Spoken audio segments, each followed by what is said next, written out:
Oke, malam teman-teman semua. Ya, kita kembali lagi di live hari Selasa ya. Kita akan update bareng-bareng market, oke? Jadi market hari ini masih kepentok resisten ya. Cuman sebelum aku lanjut, tadi kan sempat share dari Algo Research ya. Aku sempat share satu gambar yang menarik perhatian saya, menarik perhatian gua. Itu di sini. Kalian ingat nggak? Sebentar ya. Saya ganti ke weekly. Oke.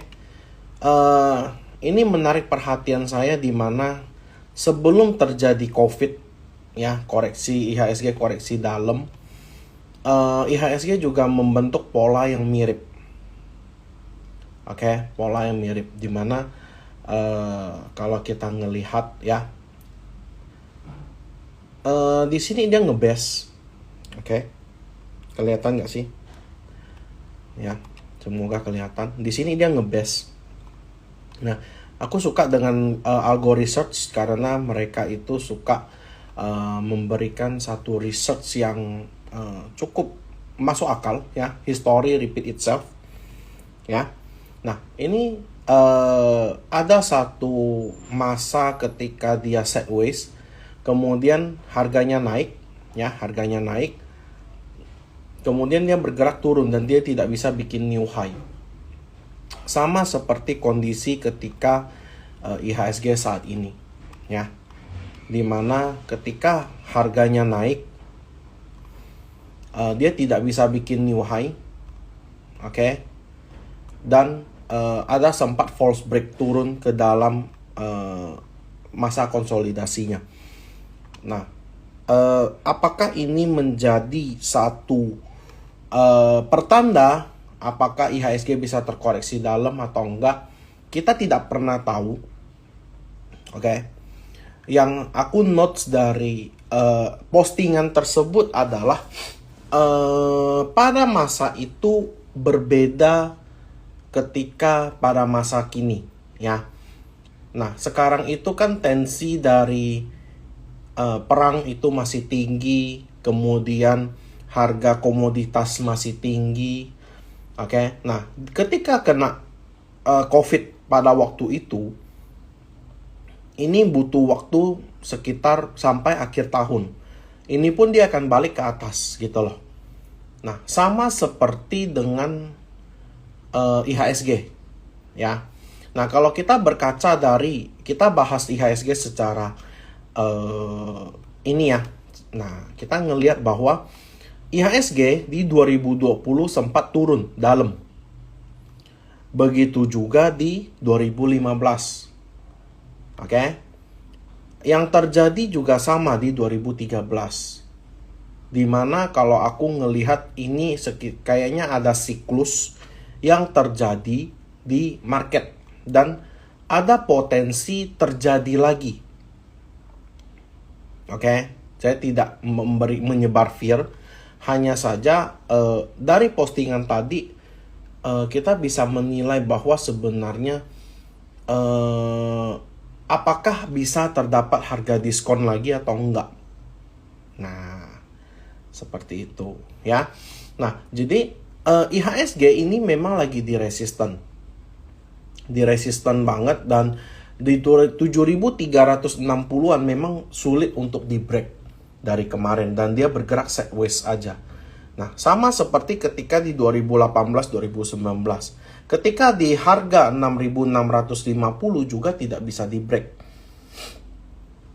Kemudian udah sempat rally ya, sempat crash di 2015, terus rally naik dari 4.000, harga sekitar 4.000-an, naik sampai 6.000. Itu hampir 50% lebih. Ya, 50% lebih naik dan kemudian turun koreksi. Nah, saat ini IHSG balik ke waktu itu ketika COVID, itu di harga 4.000, balik ke harga 2015 dan naik sampai 7.300. Berarti berapa kali itu? 50% lebih juga, 60% bahkan. Nah, dari sini sebenarnya aku ingin men-notes teman-teman sebenarnya oke, kita trading seperti biasa, tidak perlu takut.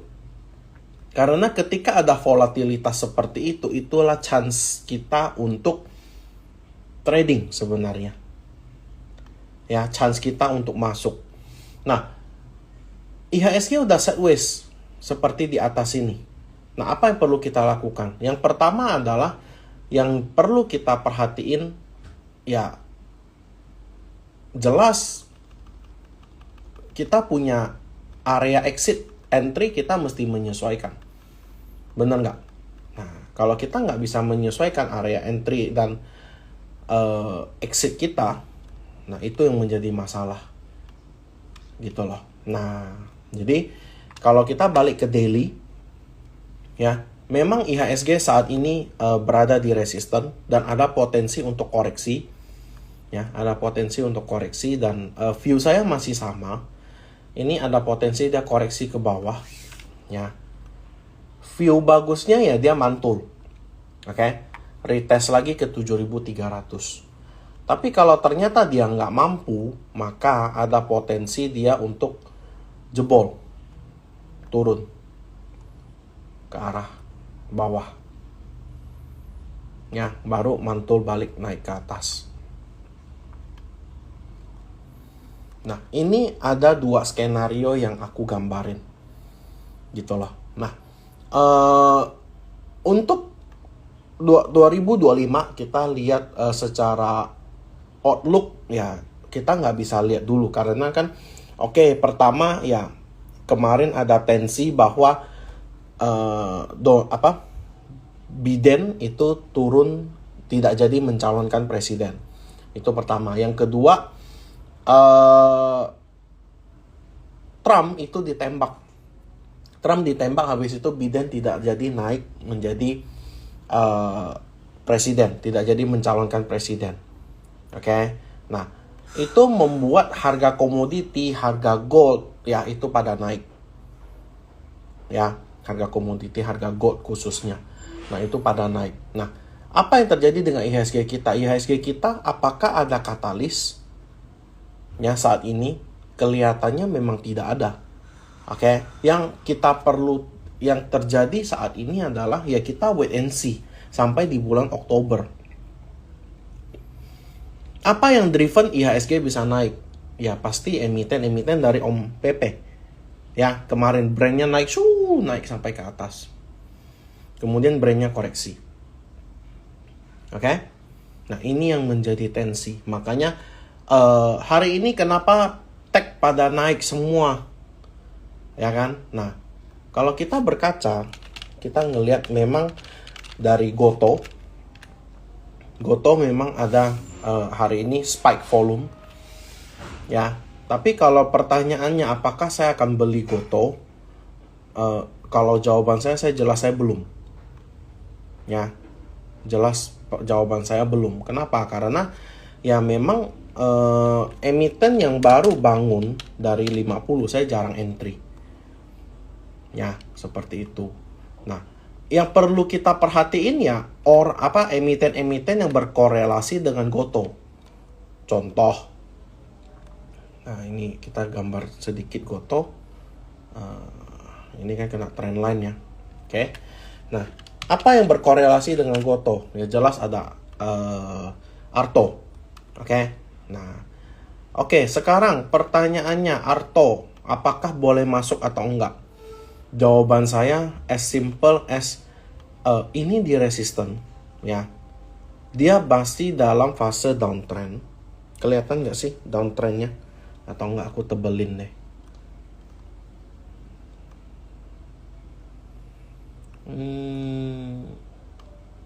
Nih. Kelihatan ya downtrendnya. Dan kena di resisten hari ini. Dan dia belum bisa close di atas 2530. Ya. Nah, pertanyaannya apakah boleh entry saat ini? Jelas tidak. Oke, jelas tidak. Tadi ada yang sempat komen apa namanya, Arto itu inverted head and shoulder ko, ya kan? Nah, apakah saya setuju? Kalau saya lebih seneng neckline-nya seperti ini,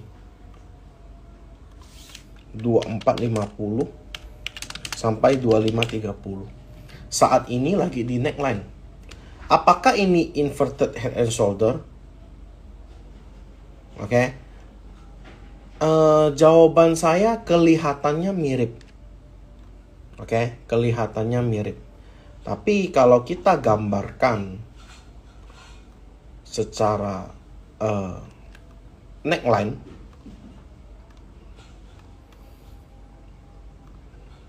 ya, ini belum breakout.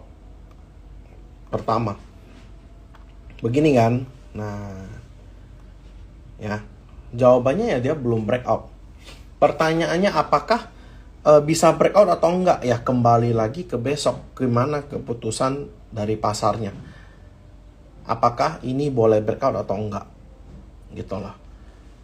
Ya, jadi posisi saya saat ini Arto masih wait and see. Belum untuk entry. Oke, karena sama-sama kena resisten Artonya. Gotonya tadi juga kena resisten. Ya. Nah, jadi ada kalanya ini bakal bisa potensi untuk koreksi. Oke. Seperti itu. Jadi, kalau Arto, kalau disuruh saya mau entry, saya lebih pilih entry di sini. Nih. 2230, 2270. Jebol dari 2200 buang. Ya. Itu Arto. Next ada BBYB. Nah, BBYB juga sama. BBYB malah kepentok trend line. Belum mampu break. Oke. Nah, PR-nya banyak nih BBYB nih. Trend line yang dalam jangka waktu midterm, ya, yang dari Desember 2023. Kemudian yang short term, yang dari Maret. Dan belum bisa break. Dan ini pasti akan kuat banget di 280.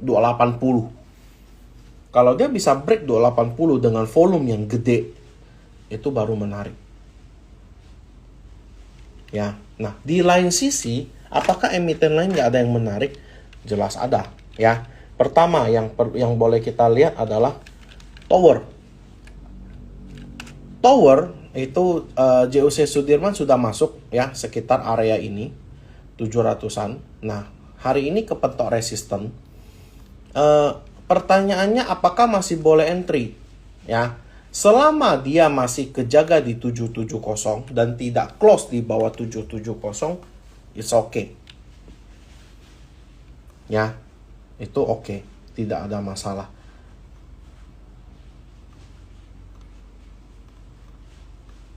Nah, ya, tidak ada masalah karena kalau kita melihat ini memang ada potensi membentuk inverse head and shoulder juga. Dan kalau kita ngomong secara fundamental, saya lebih suka Tower. Karena ini jarum group. Saya lebih suka Tower. Oke. Nah, maka dari itu, kalau disuruh pilih, saya lebih milih Tower. Ya, ada potensi. Dan kalau memang dia bisa breakout, target kenaikannya juga lumayan.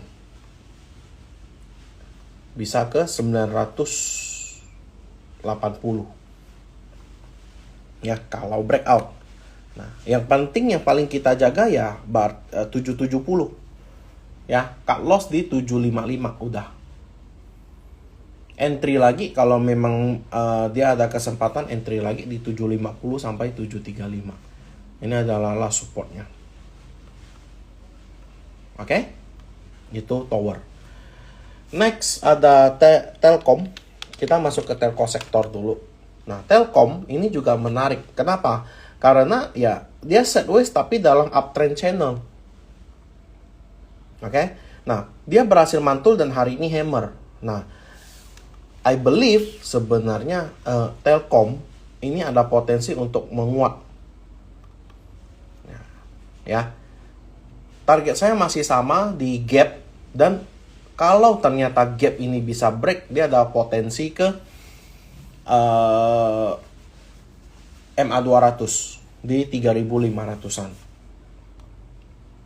Ya. Nah, dan ini menarik. Ketika volume koreksi, volumenya kecil-kecil. Ketika naik, dia pakai volumenya lumayan tinggi. Nah, ini yang saya suka. Seperti itu. Oke? Itu untuk Telkom. Kemudian kita masuk ke retail consumer. Ada Era. Nah, Era hari ini bagus banget ya. Hari ini bagus banget. Yang saya notes adalah Era saat ini di resisten. Jelas kalau beli di sekarang agak riskan. Tapi kalau ternyata kalian mau beli besok, itu silakan beli di 400 under. Oke, 400 under. 400 lah dari sini. Entry sampai 388, cut loss di 384. Targetnya ke 450. Ya, apakah ada bullish divergence? Ada, ya. Teman-teman lihat di sini ada bullish divergence.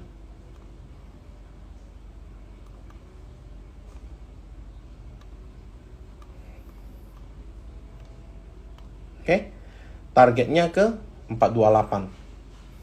Nah, kalau dia 428 bisa break, targetnya ke 450. Kenapa saya bilang 450? Oke. Kita lihat. Ya. 428 ini adalah resisten yang tidak terlalu kuat, alias resisten minor. 450, 438 ini area rejection. Ya, ketika kena turun naik. Ya, ketika dia naik tidak bisa lewat 450, dia akan lanjut turun. Nah, berarti ini menjadi satu checkpoint. Ya, seperti itu. Jadi itu cara saya analisa. Oke? Jadi untuk Era ini menarik, 400 ke bawah itu oke, ya. Kemudian ada Mayora. Mayora jelas kalau aku nggak di sini, saya pasti tunggu di bawah 2300 2200. Oke? MIDI.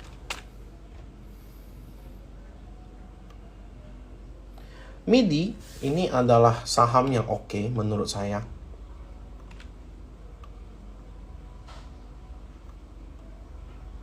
MIDI itu setahu saya, correct me if I'm wrong ya, setahu saya Alpha MIDI, dan secara big time frame dia masih uptrend. Oke, nah kita analisa secara mid term. Ini ada last high, turun. Nah, ini kepentok resisten nih. Oke. Nah, kalau dia bisa break, nah ini baru bagus. Berarti dia punya PR area sekitar 424 sampai MA200 430. Kalau dia bisa break, ini baru menarik. Ya, jadi selama ini ya udah tektok dulu. Beli di 390, jual di 420. Ulangi terus sampai dia breakout. Ya, seperti itu. Next ada DOIT. Kita masuk ke komoditi. Ya, DOIT new high terus. Kalau ditanya berani beli nggak? Saya jawab tidak. Ya, saya jawab tidak. Tapi kalau dia ada koreksi ke area ini 680, saya bisa consider. Ya, saya bisa consider karena ini udah berapa candle hijau dan dia naik terus. Kalau untuk saya agak khawatir. Oke, saya agak khawatir. Tapi untuk kalian yang punya barang dari bawah, ya happy cuan, tinggal jaga TS aja. Next ada MBMA. Nah, MBMA ini so far menurut saya ini adalah menarik.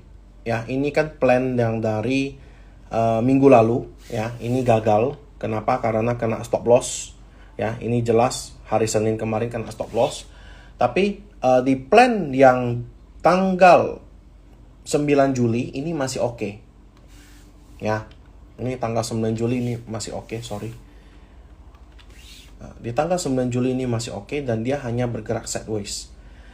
Support 600, resisten 660. Itu ada sekitar 10%. Ya. Nah, jadi kalau saya oke, MBMA. Ya. Kemudian ada Akra. Akra belum. Elsa. Nah, Elsa kita sudah plan sudah banyak ya. Ini plan dari 9 Juli kemarin. Teman-teman makan juga. Harusnya ini sudah dapat 18% happy cuan ya. Buat teman-teman saat ini hanya jaga TS. Karena posisi dari Elsa itu di resistance weekly. Ya, teman-teman buka ke chart weekly. Ini akan kelihatan nih. Dua ini. Ya, nah itu resistennya. So, untuk saat ini Elsa saya tidak ada entry, tidak ada planning apapun. Kalau ternyata dia jebol, closing di bawah 520, buang semua. Ya, saat ini hanya jaga TS. Oke? Kemudian Medco, gimana Medco? Medco belum kalau saya. Ya, tapi kalau kalian mau spek buy ya jebol 1265 buang. Tapi kalau saya belum. Ya. Kemudian kita masuk ke properti, ada Ciputra. Ciputra hari ini naik ya. Lumayan mantul di area ini. Ini sempat dia turun ya ke plan kita yang ini plan di Supreme. Ini sempat turun tapi dia tidak close di 1220. Jadi aman ya. Karena dia ini adalah plan yang baik, kalau hit ya kena gitu loh. Nah, biasanya saya selalu pakai closing. Ya. Ini masih oke ya untuk Ciputra. Resisten terdekat 1270 sampai 1300. Oke. Targetnya ke 1335 ya, kelas high-nya. Kemudian Sumarecon. Sumarecon juga masih area beli ya, masih menarik. Pewon. Pewon saya tunggu di 400-an di bawah. BSDE saya juga tunggu di bawah, 1000 di bawah. Oke, next kita masuk ke Jasa Marga. Jasa Marga ini kemarin kita, ini plan yang di Supreme. Ini mantul di support ya 5125 sampai 5175. Saat ini masih sideways, tapi ini ada kelihatan dia bisa naik ke 5.600, ada potensi. So, bagi teman-teman yang ada Jasa Marga saat ini bukan area yang bagus untuk entry, tapi tinggal jaga tes. Kalau mau entry di dekat 5.100 itu lebih oke. Ya. Last kita masuk ke perbankan, ada BCA. Nah, BCA ini kena resisten juga, belum bisa break. So, plan saya masih sama, saya akan tunggu di bawah. Oke, 9.000 ke bawah. 9.100 ke bawah, saya baru mulai cicil. Tapi kalau mau titip sendal 9.500 silahkan. Ya, kemudian ada Bank BNI. Bank BNI, plan saya sedikit adjust ya. Ini karena dari kemarin belum kena juga. Saya sedikit adjust ke gap 4880. Oke. Cut loss di 4700. Ya, untuk BNI. Kemudian Mandiri. Mandiri saya masih sama ya. Ini kan ada trend line ya. Nah, ini kena trend line. Saya tunggu dia koreksi ke bawah sini.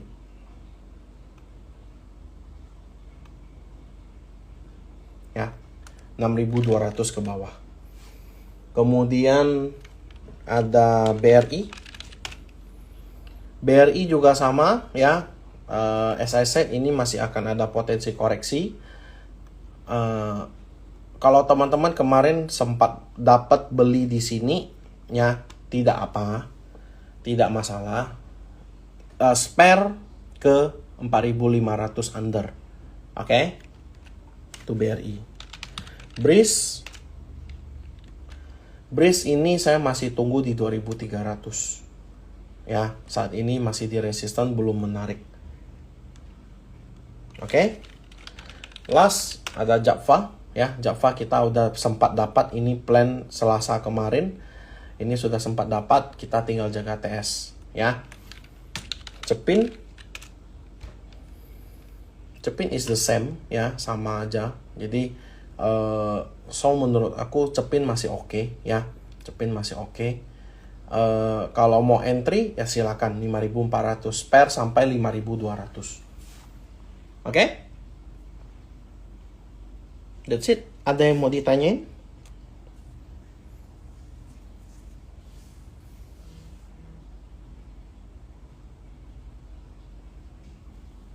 Ada yang mau ditanyain?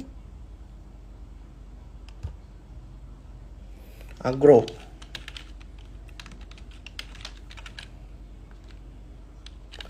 Hari ini ada record ya. Jadi teman-teman yang telat itu nggak apa-apa, masih bisa untuk nonton lagi. First, agro kalau kita lihat secara tren,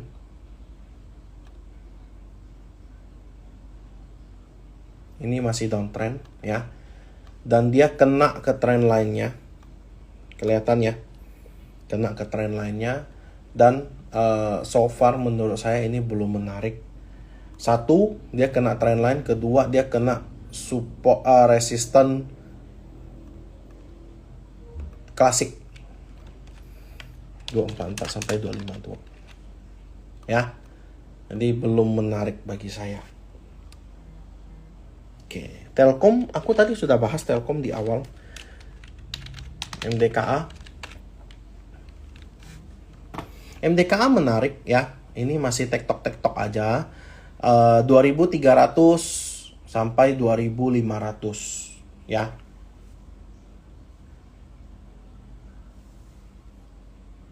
Oke. Jadi menurutku ini area yang menarik untuk kita entry ya. Kalau bagi saya. Oke. Jadi ada potensi dia untuk membentuk satu pola ascending triangle.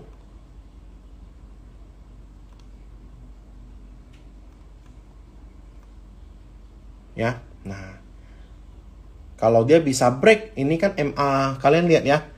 MA 50 dan MA 200-nya berdempetan ya. Ini bisa jadi resisten yang sangat kuat. So, kalau kalian sempat dapat dan dia udah sampai sini, boleh TP dulu. Oke? MDKA, kemudian NCKL.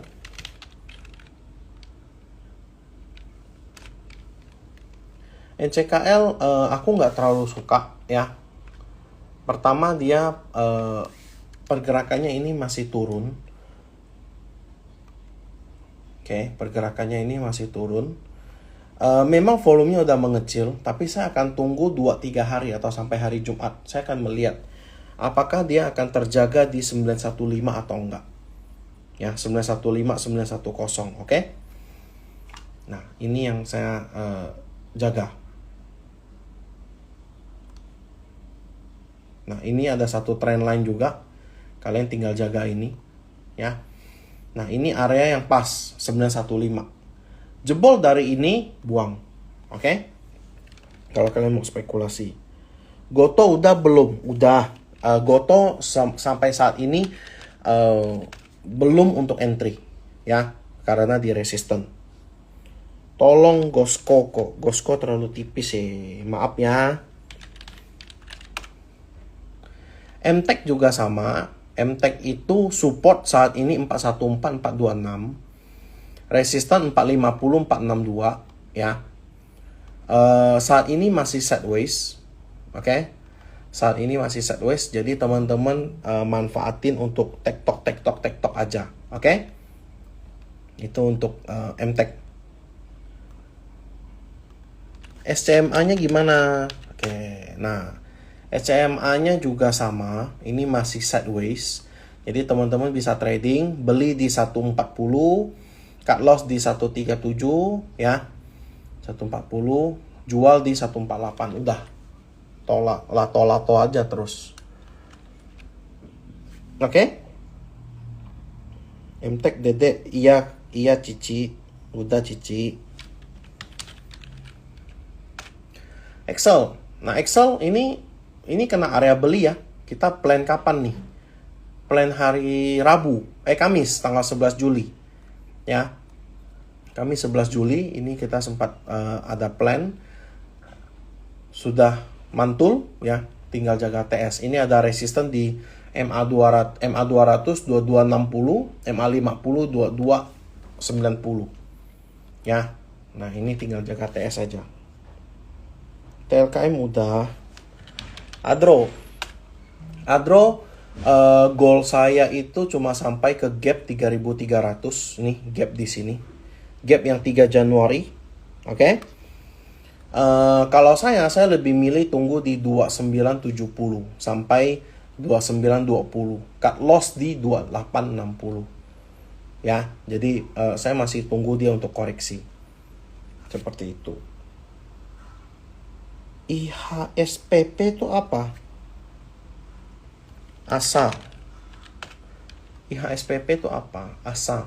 ASA kalau kamu mau, ini kamu jagain di sini. Ya. 760 sampai 740. Alright. Ini dia kan kena MA200, nggak bisa break. Supportnya juga kelihatan ketahan di sini. Oke. Nah, ini kan ada support nih. Ya. 710 sampai 725. Nah, ini dua adalah support yang kuat. Kalau sampai jebol udah lupakan. Ya. Nah, dan di sini ini ada resisten juga. Di area 825 sampai 845. Oke, jadi kalau kalian mau spekulasi entry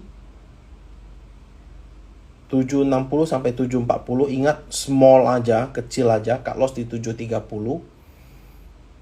Ya. Nanti kan kalian average kalian pasti di sekitar 750. Risk kalian 2,6%, ya. Nah, targetnya saya nggak usah muluk-muluk dulu, yang penting ke 800-an dulu. Seperti itu. Itu ASA. Call enggak. SMGR menarik kalau menurut saya. Ini sideways-nya agak lucu. Ya. Menurut saya ini masih oke. Intinya adalah jagain sekarang itu di 4.000. Ya. 4.000. Jebol 4.000 buang. SMGR. Bird sebenarnya sih Bluebird belum sih. Belum. Apa hubungannya Trump ditembak Biden mengundurkan diri dengan harga komoditas kok? Begini, ketika ada tensi di Amerika, ya, orang pasti akan mencari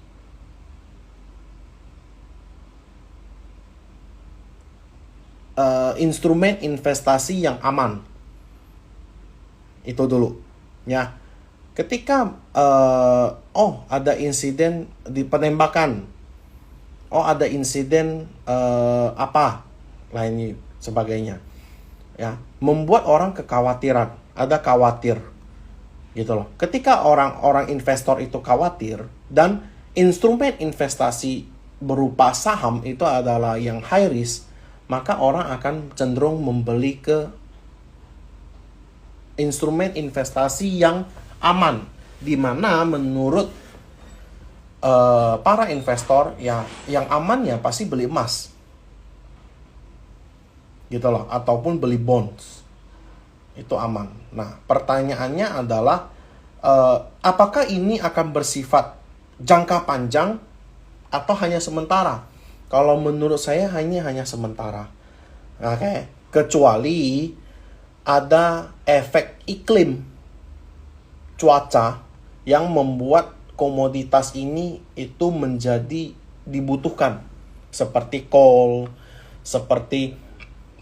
untuk tenaga untuk pemanas ya, misalnya mereka lagi cuaca dingin itu butuh panas untuk pemanas, sedangkan kita di Indonesia itu butuh coal untuk pembangkit listrik untuk menjadi AC supaya dingin.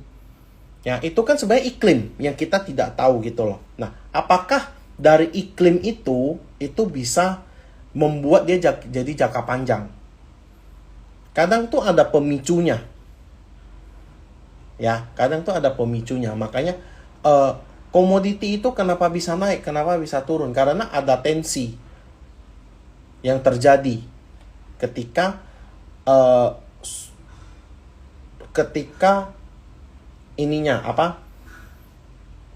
terjadi sesuatu yang mengancam di negara adidaya.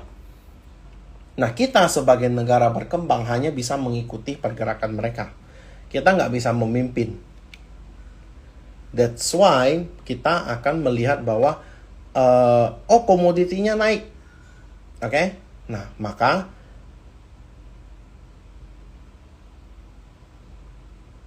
kita akan beralih ke saham-saham komoditi untuk fast trade, tapi bukan untuk swing. Seperti itu ya. Ditambah lagi ya, kita ingat bahwa masih ada tensi perang. Ingat ya, masih ada tensi perang. Oke, Joe Biden itu adalah negarawan yang membela negara, berbeda dengan Donald Trump. Donald Trump itu adalah bisnismen. Dia nggak terlalu peduli dengan perang. Yang dia pedulikan adalah ekonomi yang terjadi.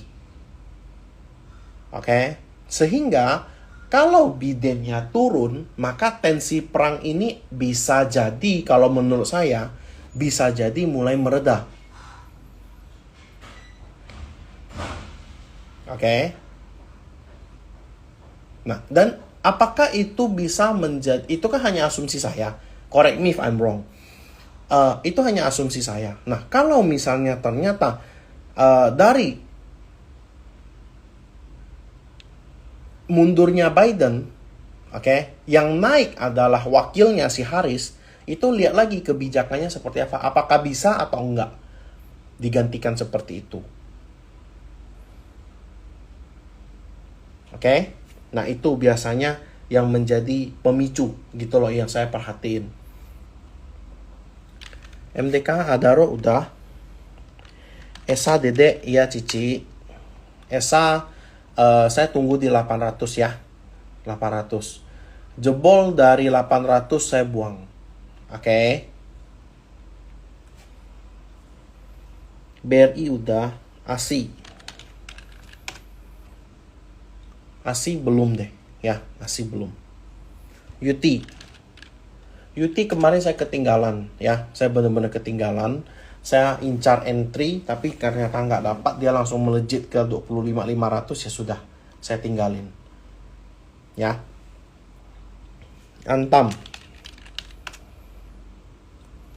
juga belum.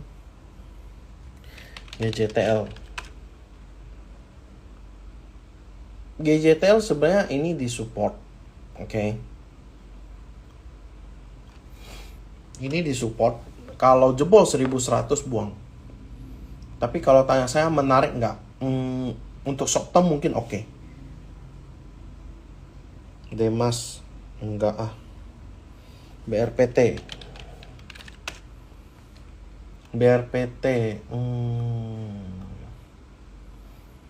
mungkin di sini saya baru mau ya 900-an. TPIA TPIA support terakhir 9100. Jebol itu buang.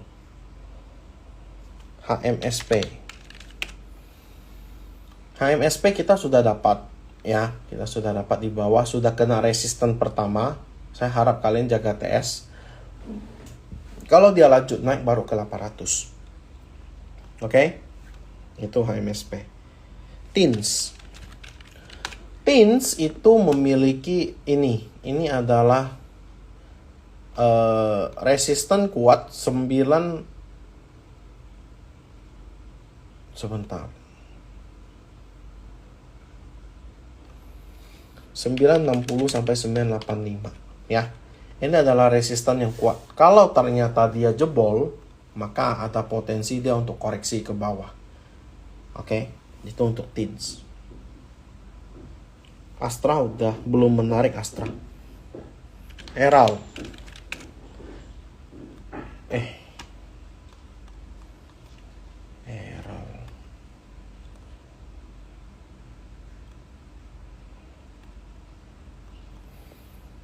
Eral belum deh.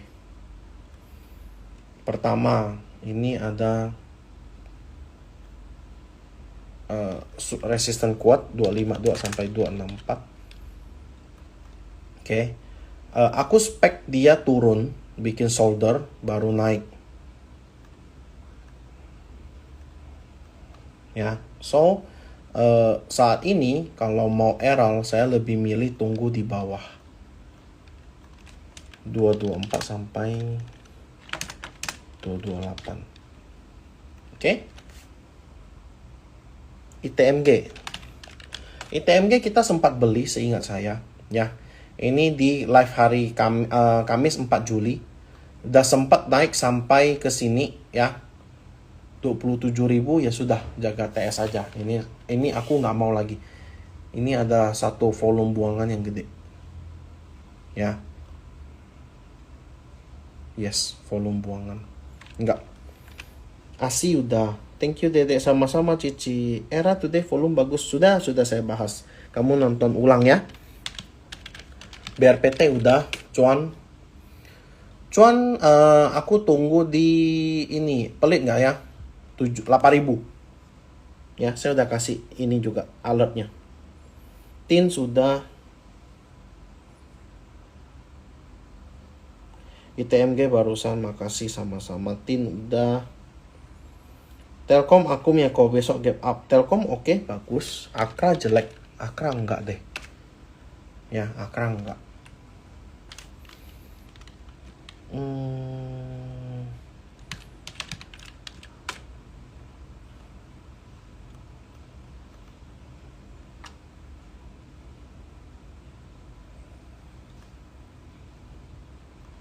Ini menarik.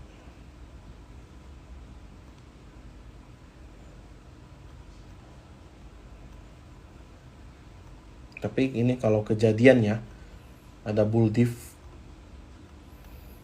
Ya, ada bull diff. Cuman enggak terlalu kuat ya menurut saya. Cuman dan ini baru satu candle. Saya tunggu besok ya. Ini cat. Tukang cat. Arto udah. Petrosi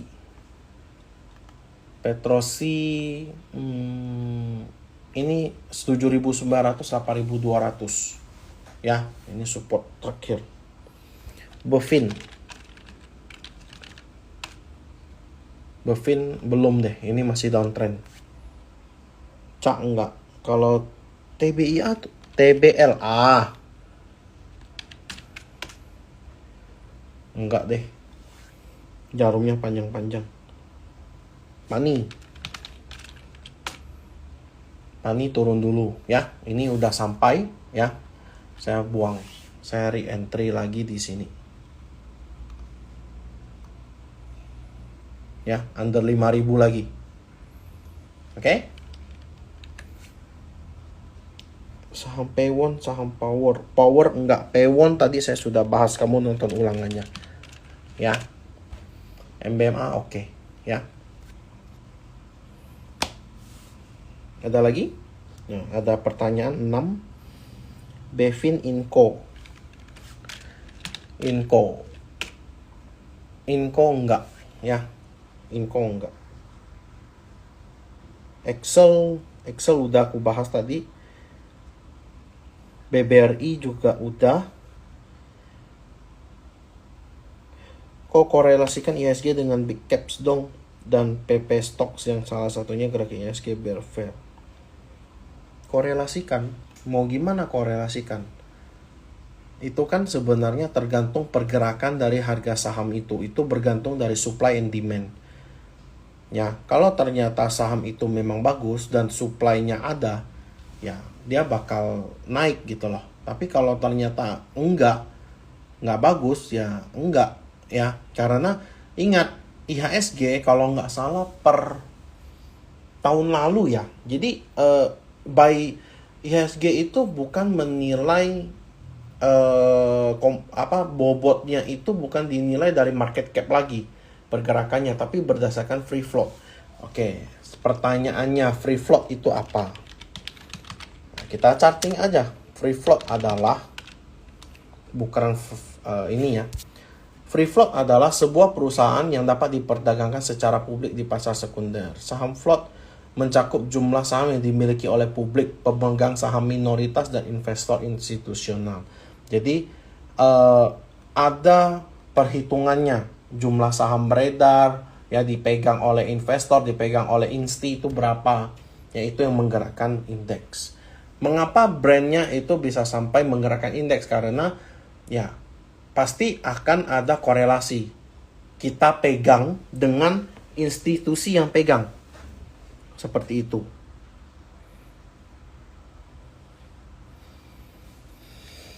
Excel udah, ini kan udah bahas. Market sepi kok IEP bisa jadi swing ya kok. Hah? IEP bisa jadi swing, maksudnya?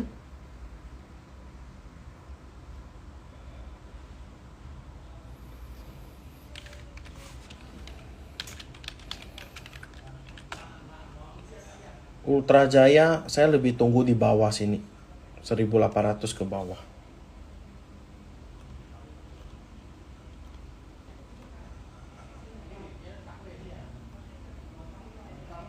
Ya, saya tunggu di bawah aja. Mior masih tunggu di bawah aja, enggak sekarang. IEP jadi swing, maksudnya gimana? IEP itu terjadi karena ada ada institusional ataupun ada indeks yang rebalancing. Contoh kayak kemarin itu ada indeks apa gitu, saya lupa. Itu rebalancing di hari Jumat kemarin. Makanya kalian lihat brandnya kok bisa gap down, kok itunya bisa gap up gitu loh. Ya, jadi itu perlu diperhatiin ya, indeks rebalancing di saham. Oke? Nggak ada lagi, mungkin itu aja. Jadi thank you buat teman-teman yang udah nonton ya. Kalau lu orang mau belajar bareng aku, boleh buka rekening di JUC Sekuritas bit.ly/register JUC 280. Oke? Nanti kontak aja Yura, nah dia akan bantu. Itu ada di link di bioku. Oke? Thank you buat teman-teman semua. See you and bye-bye.